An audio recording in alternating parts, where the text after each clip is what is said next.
ဒီညတော့ကျွန်တော်ရဲ့ချစ်ညီကိုတွေကိုကျွန်တော်တိတာလေးကိုပြန်လည်မျှဝေပေးမှာဖြစ်ပါတယ်။ဘယ်အကြောင်းတွေကိုကျွန်တော်ဒီညပြန်လည်မျှဝေပေးမလဲဆိုတော့အင်ဂျင်တစ်လုံးမှာကုဗ္ဗတာပေါ့ဗျာကုဗ္ဗတာအင်ဂျင်တစ်လုံးမှာပုံမှန်မဟုတ်တဲ့မီးခိုးတွေလိုက်တဲ့ပြဿနာလေးကိုကျွန်တော်အနေငယ်မျှဝေပေးပါမယ်ဖြစ်ပါတယ်။ကျွန်တော်သိတဲ့အကြောင်းကအနေငယ်ပါဗျာ။ဒါလေးတွေကိုကျွန်တော်သိတာတလောက်ကိုကိုယ့်ရဲ့ချစ်ညီကိုတွေကိုယ့်ရဲ့ဘောစီကိုကျွန်တော်အနေငယ်မျှဝေပေးမှာပဲဖြစ်ပါတယ်။အဲဒီတော့ကျွန်တော်ရဲ့အစီအစဉ်လေးကိုစလိုက်အောင်။ Okay ပထမဦးဆုံးချက်အနေနဲ့ကျွန်တော်တို့အင်ဂျင်တစ်လုံးမှာမီးခိုးအဖြူသို့မဟုတ်အပြာမီးခိုးအဖြူသို့မဟုတ်ပြလက်လေးတွေတောက်လျှောက်လိုက်နေရတဲ့အကြောင်းအဲကျွန်တော်ကိုယ်ကအင်ဂျင်တွေမှာအင်ဂျင်တော့ပြီးစတက်ဆနှိုးလိုက်တဲ့တပြန်နဲ့ကျွန်တော်မီးခိုးတစ်ချက်ထွက်မယ်ပြီးတော့အင်ဂျင်ကို RPM ပုံမှန်နဲ့တောက်လျှောက်သွားမယ်ဆိုလို့ရှိရင်မီးခိုးရှင်းတယ်ပေါ့ဗျာအဲ့လိုမဟုတ်ဘဲနဲ့ကျွန်တော်မီးခိုးအဖြူသို့မဟုတ်ပြလဲလေးတွေလိုက်နေတဲ့ချင်းချင်းကိုတွေဘာကြောင့်လိုက်တာလဲ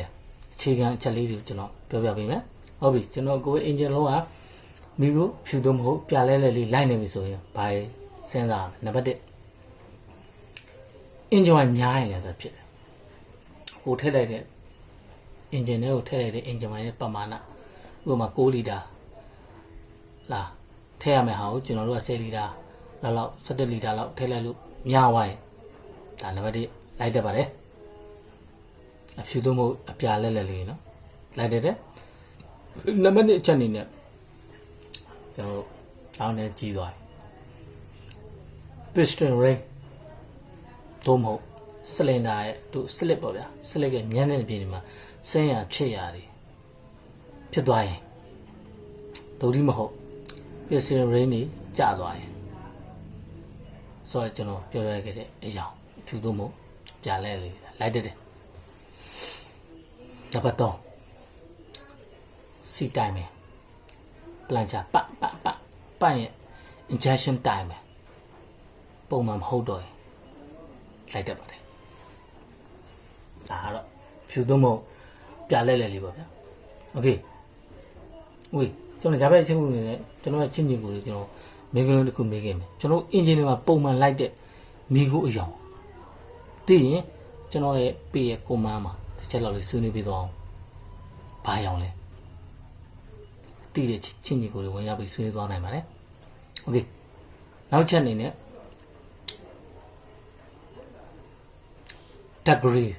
မီးခိုးရောင်အနက်နဲ့ဟိုပြောမယ်မီးခိုးရောင်ပေါ့ဗျာမီးခိုးရောင်တို့မဟုတ်တို့အနက်ရောင်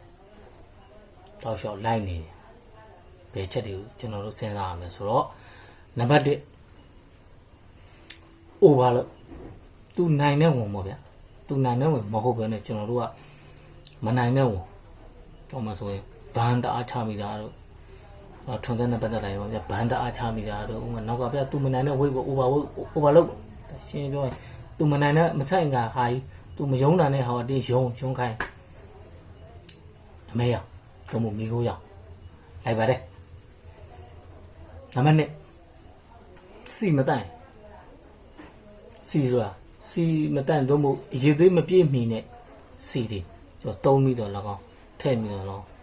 ဒါဆိုလိုက်ပါတယ်နောက်နံပါတ်3ဖြူရဖက်တာပိတ်လိုက်တယ်မိကိုဘာရောင်လိုက်မယ်ဖြူရဖက်တာပိတ် black or dark gray မိကိုရောင်တော့မို့အမဲရောင်လိုက်မယ်ဝင်နော်တော့じゃအမဲရောင်လိုက်လို့အင်ဂျင်တွေဖွင့်ဟိုဟာတွေဖွင့်ဆိုတော့တည်တယ်နောက်ချက်အဲကလင်းလားပိတ်60 50ဒီမှာဒါအ60ဒါအတွင်းစစ်အပြင်စစ်ပိတ်လိုက်မှာတန်းနဲ့အစိုးစစ်90 85 95အညာတာကပေါ့ဗျာအများကြီးပေါ့အဲမှာကျွန်တော်စီဒီသူအစိုးစစ်ဆိုလဲသူဘယ်ချင်းဘယ်ကာလမှာဒီကိုဒီစစ်ထားတဲ့ဖုံးတွေပါတွေကိုစစ်ထားတဲ့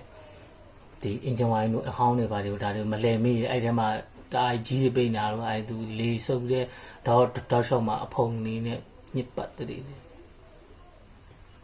ဘာရောင်လိုက်အမဲတို့မို့မိကိုရောင်လိုက်မယ် engine တော့မဖွင့်နဲ့နော်ဒါလေးတွေကိုမသိဘဲနဲ့ engine ဖွင့်မိတော့ကုန်မောနော်ဘေးဆုံးချက်နေနဲ့မလုံလောက်လို့ဒါဘာမလုံလောက်တာလဲနော်စေရတွေပြီးတော့ဒီမိလောင်ကန်တဲ့ဖြန်းပေးတဲ့စီပေါ့လုံလောက်မဖြန်းပေးနိုင်ရှင်းပြောရင်တော့နော်စေကောင်းပိတ်တာကြီးပိတ်တာလို့ဘာလို့ညာလို့ဗျာနော်အဲ့ဒါမျိုးလေးဆိုလေမိကိုလိုက်ပါတယ်ဆိုတော့ကျွန်တော်ပြောတဲ့မိကိုအမဲတော့မို့မိကိုရအနတ်ပေါ့ဗျာအနတ်နဲ့အမဲနဲ့မတူဘူးနော်အမဲရမဲအနတ်ကနတ်မတူအဲ့တော့ရောနေမှာဆိုလို့အဲ့ဆိုကျွန်တော်ပြောတဲ့အချက်လေးကိုတည်တည်ချာချာလေးအရင်ဆုံးစစ်ဆေးပါစစ်ဆေးပြီးတော့မှကိုယ့်ဘက်ကဒီအခြေခံချက်လေးတွေလုံလောက်ပြီဆိုတော့မှဒါလေးတွေပြန်လဲပြုပြင်လို့မှမရဘူးဆိုမှကျွန်တော်တက်ကျွမ်းကျင်တဲ့ဆက်စရာတွေကိုကျွမ်းကျင်နဲ့လုံနိုင်ကိုင်နိုင်နဲ့ဆက်စရာတွေကိုကိုယ်စိတ်ကြိုက်စီစစ်ရွေးချယ်ပြီးတော့ပြင်ဆင်ခေါ်ယူပြင်ဆင်ကြပါလို့ကျွန်တော်ရဲ့ page channel လေးရည်အကြံပြုလိုက်ရင်အားလုံးနှုတ်ဆက်ခဲ့ပါတယ် bye bye